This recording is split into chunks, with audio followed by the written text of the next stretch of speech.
Teorías del aprendizaje. El aprendizaje es un proceso continuo que debe constituir un conjunto permanente de actitudes y acciones que los individuos y grupos emplean para mantenerse al corriente. Es importante saber cómo, qué y dónde encontrar el conocimiento. No obstante, existe la vida media del conocimiento. Este es el lapso de tiempo en el que el conocimiento es adquirido y pasa a ser obsoleto. Para reducir la vida media, se deben desarrollar nuevos métodos. Pero antes de hablar de estos, hablaremos de la educación y la psicología. En primer lugar, tenemos a la psicobiología y los condicionamientos biológicos del aprendizaje. Existen dos puntos en este aspecto. El primero es que una persona tiene capacidad limitada para aprender y el educador debería percatarse de esto. El segundo es el que el aprendizaje depende de fenómenos físicos, mentales y emocionales. Una persona que no se encuentra bien no está en la misma capacidad para aprender que una persona que sí lo está. El conductismo y aprendizaje. Pavlov dice que el ser humano puede condicionarse a cualquier respuesta mediante un estímulo adecuado. Es más, según su premisa, nos podemos dar cuenta de que nuestra cultura se basa en costumbres y condicionamientos sociales. Thorndike dice que a mayor número de veces que se repitan las reacciones a un estímulo, mayor será su retención. Esto es la ley de repetición. Asimismo, las respuestas se fortalecen si van seguidas de placer y se debilitan si algo es desagradable. Esto es la ley del efecto.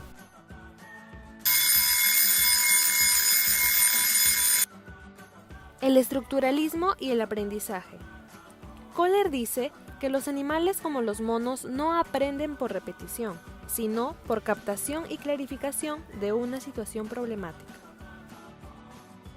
Siguiendo con su premisa, la corriente de Gestalt postula que los elementos de una percepción adquieren valor de acuerdo con la forma como se agrupan, es decir, no se puede comprender algo por el estudio de las partes prescindiendo de su totalidad.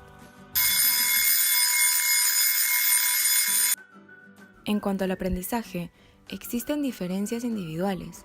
Esto quiere decir que cada persona es diferente, no existen dos personalidades iguales. Entonces, la idea sería promover una enseñanza individualizada en contra de la masificación del proceso educativo. Si esto fuera así, todos podrían llegar a un nivel adecuado de educación. La psicología social y el aprendizaje. El comportamiento de un individuo depende también de la situación y marco social en el que se encuentra. Es difícil comprender algo sin comprender el marco. El educador no puede educar si no tiene presente el contexto social. Por otro lado, Freud dijo que muchas de las reacciones humanas se deben a motivaciones inconscientes originadas por experiencias vividas y olvidadas, y que aquello que sucede durante los primeros años es un factor deformante de la personalidad. Freud señala 3 estratos. Ello, que es la parte natural e instintiva, regido por el principio de placer. Superyo, que está conformado por las fuerzas externas de origen social que dominan a la persona. Yo es la vida consciente del hombre, modelo que la sociedad traza al ser humano. Tiene facultades y mecanismos de defensa. Mecanismos de defensa.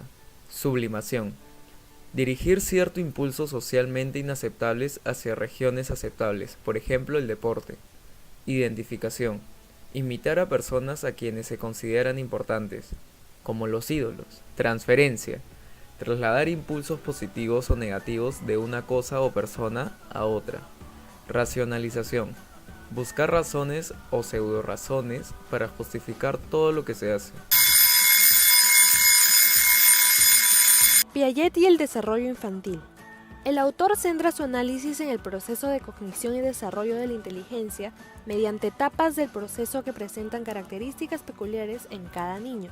El desarrollo de la inteligencia del niño pasa por 3 estadios. El primer estadio es el sensorio motor. Este sucede durante los 2 primeros años de vida, y en este aprendes mediante el ensayo y error, pero sin ser consciente de ello.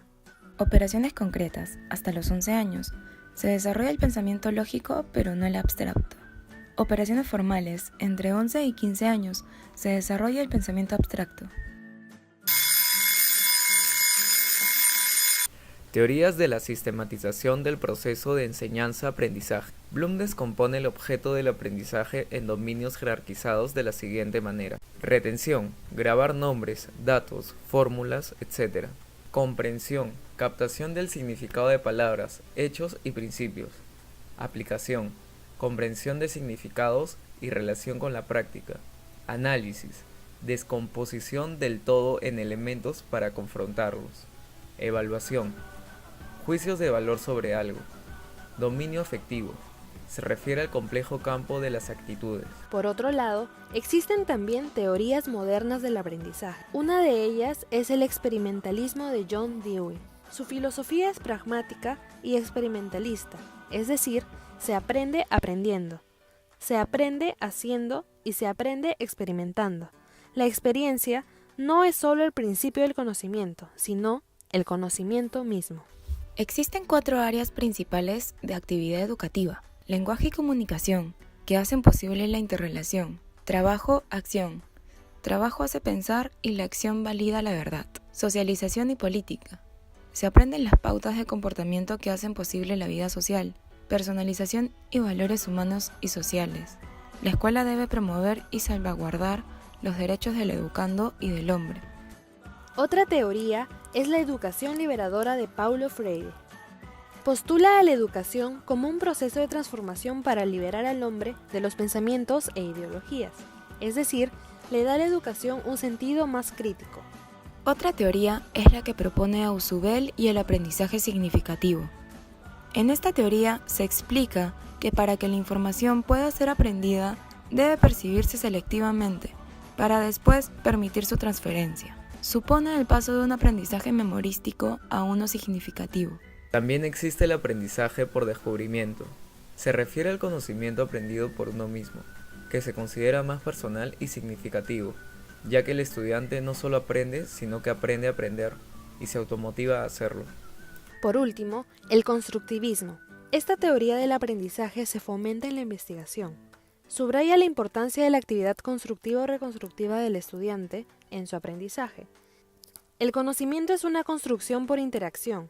Se va produciendo y enriqueciendo cada día como resultado de la interacción entre el aprendiz y los estímulos externos.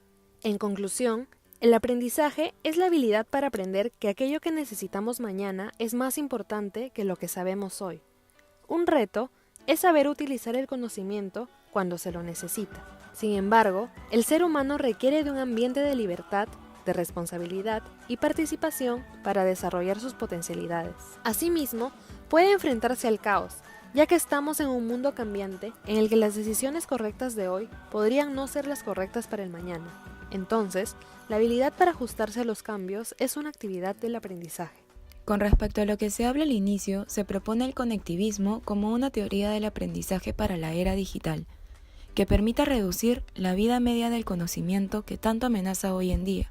El enfoque conectivista propone que algunos dominios de conocimiento contienen interrelaciones débiles que pueden amplificar el aprendizaje. El Internet puede hacerlo. El conectivismo es una mirada para que los aprendices florezcan en una era digital. El punto de partida del conectivismo es el individuo. Sin embargo, el aprendizaje puede estar fuera de nosotros, en tecnología, por ejemplo. En la era digital se requiere la habilidad para distinguir entre la información importante y la no importante. Por último, también es importante poder utilizar el conocimiento cuando se lo necesita, es decir, en la aldea global.